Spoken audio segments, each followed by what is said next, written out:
I never thought a regular Saturday dinner at my parents' house would mark the beginning of such a dramatic change in our family's life.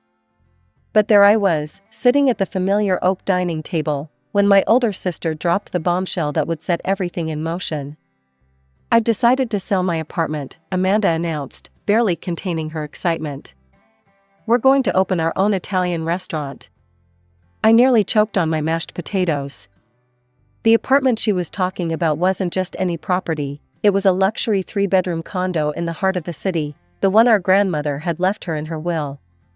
Her husband Mike nodded enthusiastically, his fork waving in the air as he spoke. "I know everything there is to know about Italian cuisine. And Amanda has restaurant experience, so we're perfectly qualified."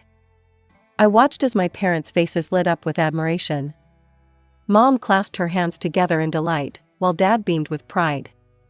"That's such a wonderful idea, honey," Mom exclaimed. "You've always had such a good head for business." But something didn't sit right with me. Call me boring, and trust me, I've been called worse, but being a financial manager means I can't help but think about the practical side of things. "Have you actually calculated all the risks?" I asked, trying to keep my voice neutral. "Maybe it would be better to take out a business loan instead of selling your only property?" Amanda rolled her eyes. "Here we go again. Classic Nellie, always overthinking everything. Do you at least have a business plan?" I pressed on, glancing at her kids, 5-year-old Tommy and 2-year-old Lisa, who were playing with their toys in the living room. "You have 2 small children to think about. If things don't work out, buying another apartment won't be easy." "Oh, please," Amanda scoffed. "You don't understand anything about business opportunities. In today's economy, you have to take risks to get ahead. You can't just sit around waiting for success to fall into your lap." "But your restaurant experience," I started, remembering how she'd only worked as an administrator for a few months before Tommy was born. "It was pretty brief, wasn't it?" "God, you're so boring." Amanda threw her hands up in exasperation. "This is exactly why you're still single, Nellie. You never take any chances." I sat there, pushing the remains of my dinner around my plate, listening to them spin their fantasy of success. Not once did they mention the possibility of failure, of things going wrong. Not once did they consider what would happen if their dream restaurant didn't work out. An hour later, I pulled into the driveway of my small house, Grand's house really, though she'd been gone for 3 years now. As I unlocked the front door, my mind wandered back to her final days and how she'd divided her property between my sister and me. Amanda had practically camped out at Grand's hospital bed, going on and on about how perfect the luxury apartment would be for her future family. I remember Gran looking at me apologetically as she explained her decision to leave me the house instead. "You've always been practical, just like me," she'd said, squeezing my hand with what little strength she had left. "This house isn't fancy, but it's paid for and full of love. You'll appreciate its value more than anyone else could." Sitting in my cozy living room now, surrounded by Gran's old furniture that I couldn't bear to replace, I couldn't help but think about how history kept repeating itself with Amanda.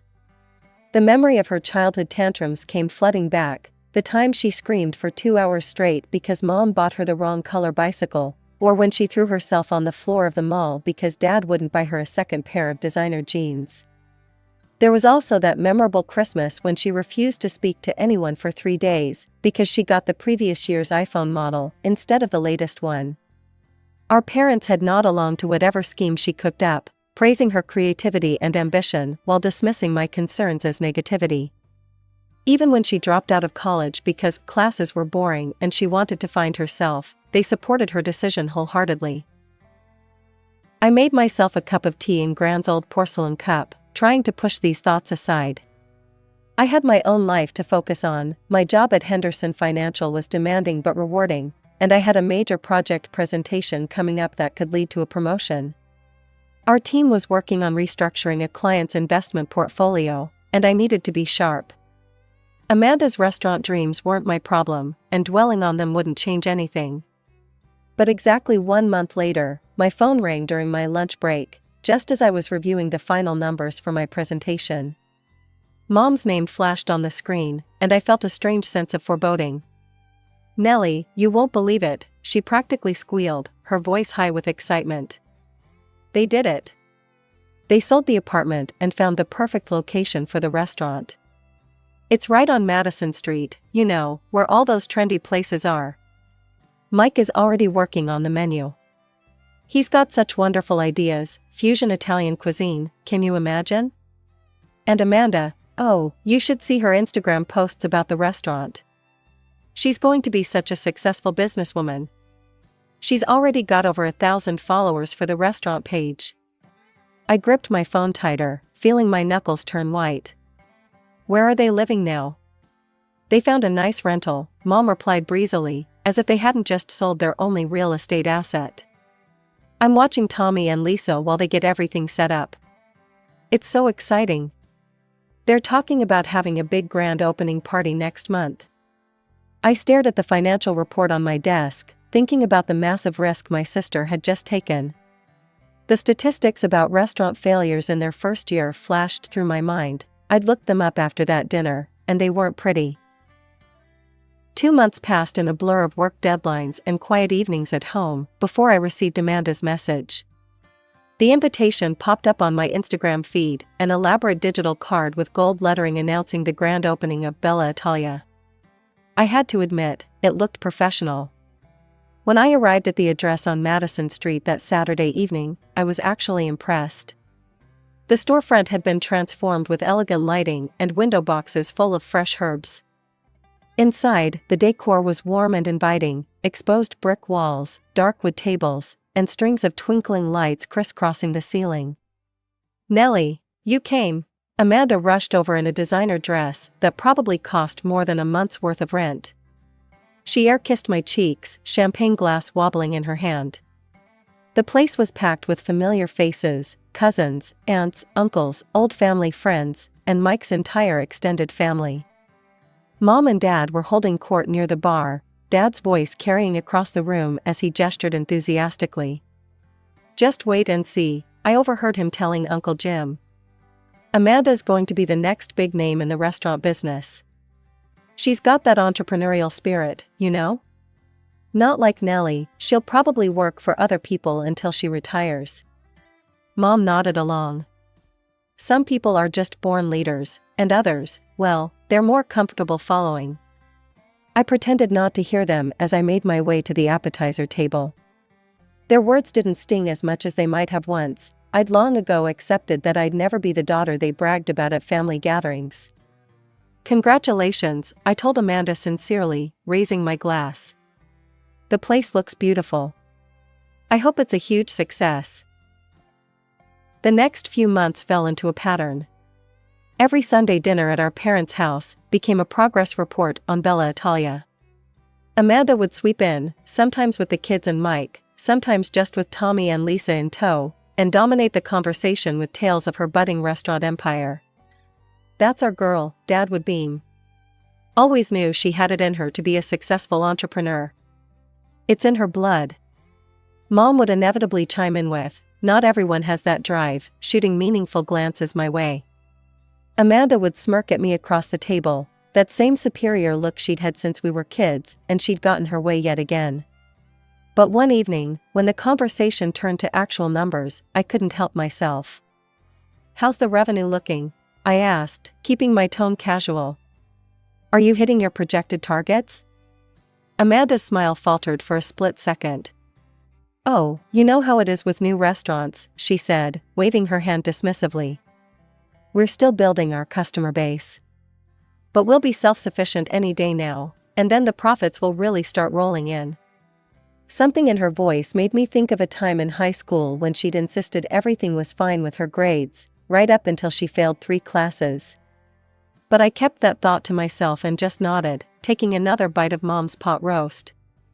The spring evening started like any other Sunday dinner, with Mom's cooking filling the house with familiar aromas and Dad telling his same old jokes.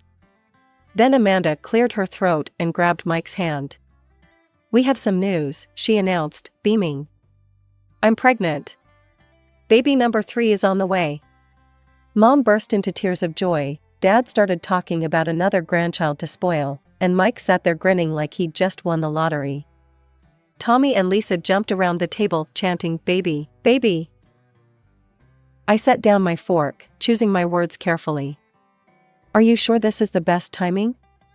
With the restaurant still getting established and everything?" The room went silent. "You'd think I'd just suggested selling Tommy and Lisa to the circus." "Nellie," Mom's voice could have cut glass. "How dare you? A baby is always a blessing. Besides," she added with that particular tone she reserved for discussing my personal life, "you'd understand if you had any children of your own. Or a husband. You're 30 now, you know. Not getting any younger." 8 months later, little Emily joined the family. She was beautiful, with Amanda's blue eyes and Mike's dark hair. But while everyone was cooing over the new addition, I couldn't help but notice the strain showing around my sister's eyes, the way Mike kept checking his phone with an increasingly worried expression. The truth finally came out 3 months after Emily's birth, during another family dinner. Amanda looked exhausted, dark circles under her eyes visible despite her makeup, while Mike had traded his usual confident swagger for nervous fidgeting.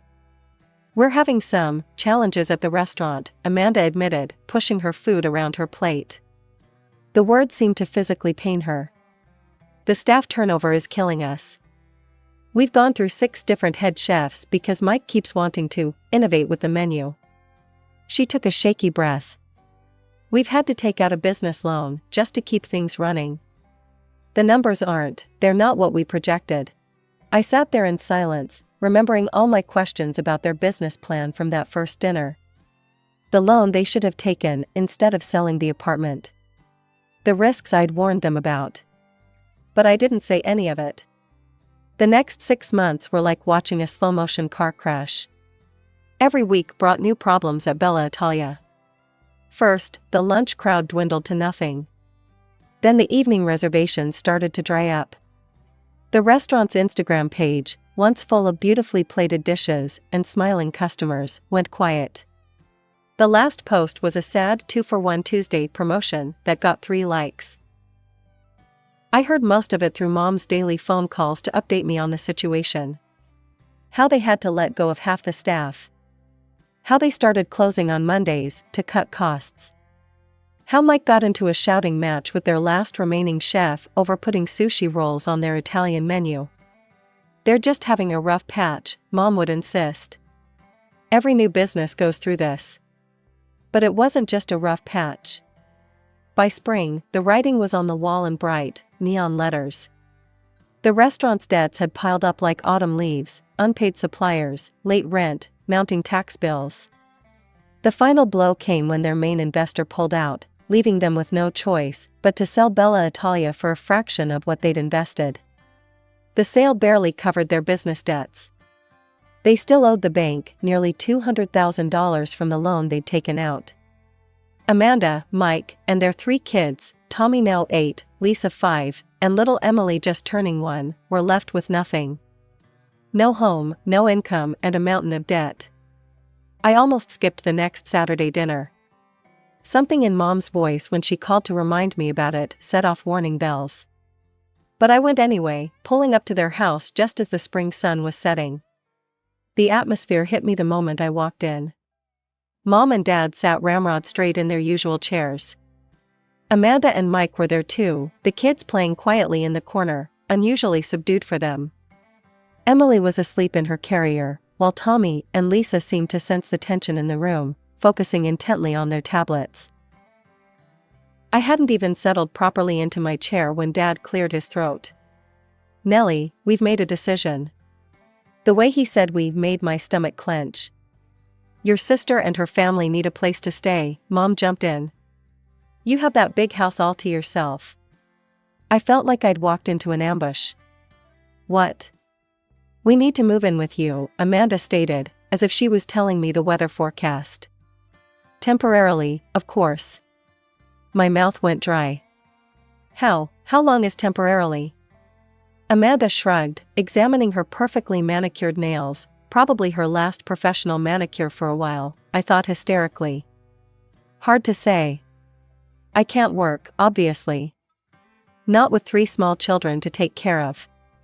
And Mike needs time to find the right position. I'm not going to flip burgers somewhere, Mike interjected, puffing up his chest. I was a business owner. I need something at an executive level. So we'll need to stay with you for a few years, Amanda continued, as if discussing borrowing a cup of sugar. It's not like you're using all that space anyway. And let's be honest, Nellie, you're not getting any younger. The chances of you getting married and having kids are getting pretty slim.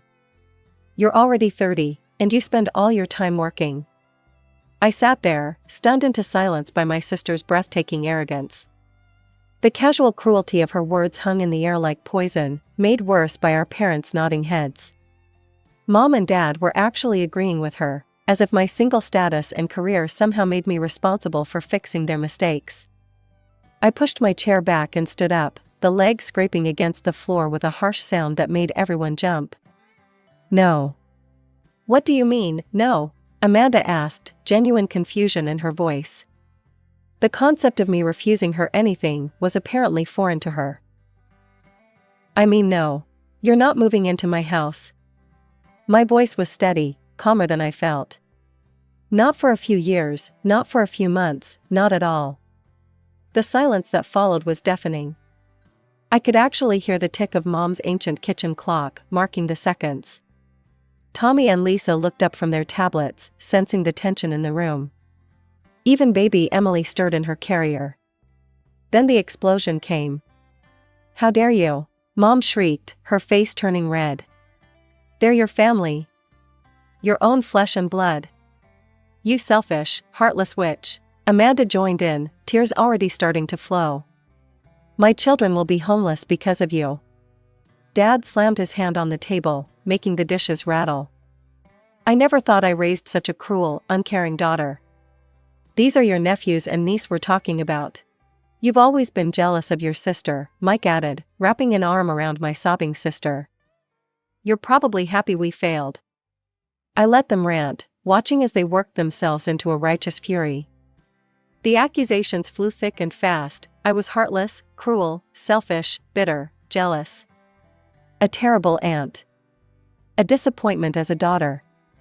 A failure as a woman. When they finally ran out of steam, I spoke, my voice still perfectly calm. You know who could take them in? You could, Mom and Dad. Since you supported their brilliant business plan so enthusiastically. Since you cheered them on when they sold their only home. Since you told them what a wonderful idea it all was. Mom's mouth opened and closed like a fish out of water. Dad started to sputter something about their house being too small, but I cut him off. I warned you all, I continued, reaching for my coat. I warned you about selling the apartment. I warned you about starting a business without a proper plan. I warned you about the risks. Not one of you listened. Not one of you even considered that I might know what I was talking about. And now that everything I predicted has come true, you expect me to clean up your mess? I buttoned my coat with steady hands. You made your decisions. All of you. You chose not to listen to reason. You chose to ignore every warning sign. You chose to risk everything on a dream with no foundation. And now you're facing the consequences of those choices. I walked out into the cool evening air, closing the door on their protests.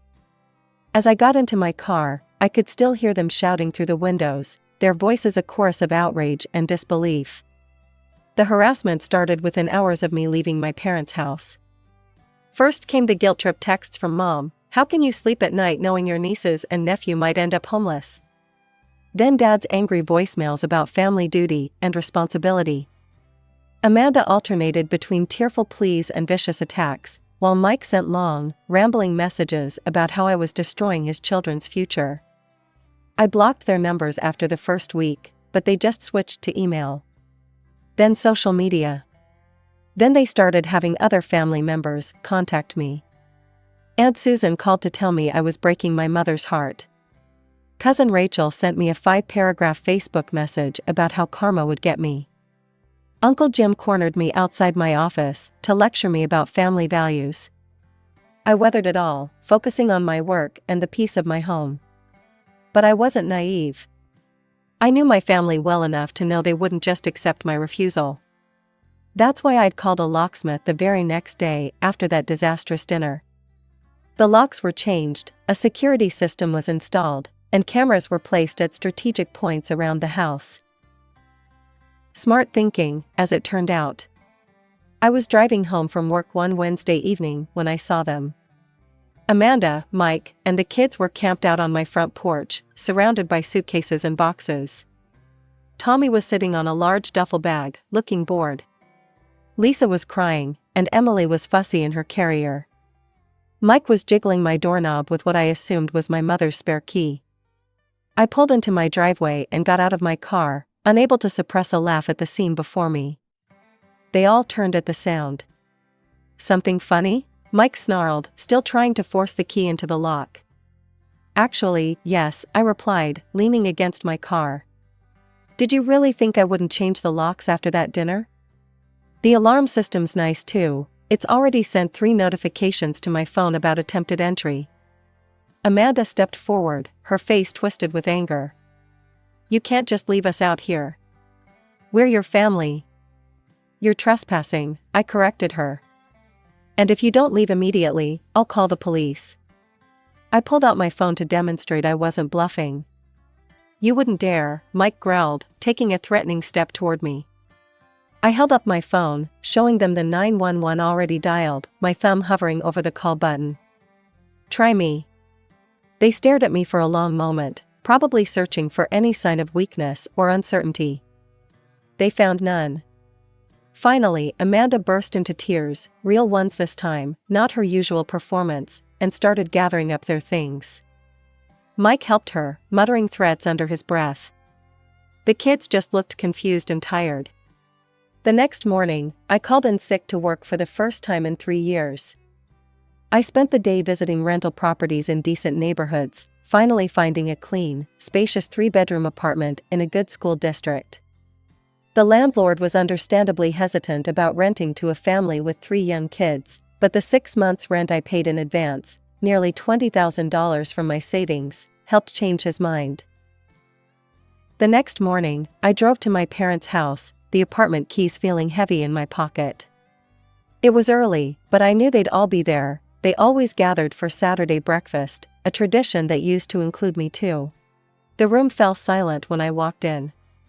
Mom nearly dropped the pancake plate, and Dad's newspaper crinkled as his hands tightened on it. "Here," I said, placing the keys and a folder on the table. "It's a 3-bedroom apartment on Cedar Street. Good neighborhood, walking distance to the elementary school. I paid 6 months' rent in advance."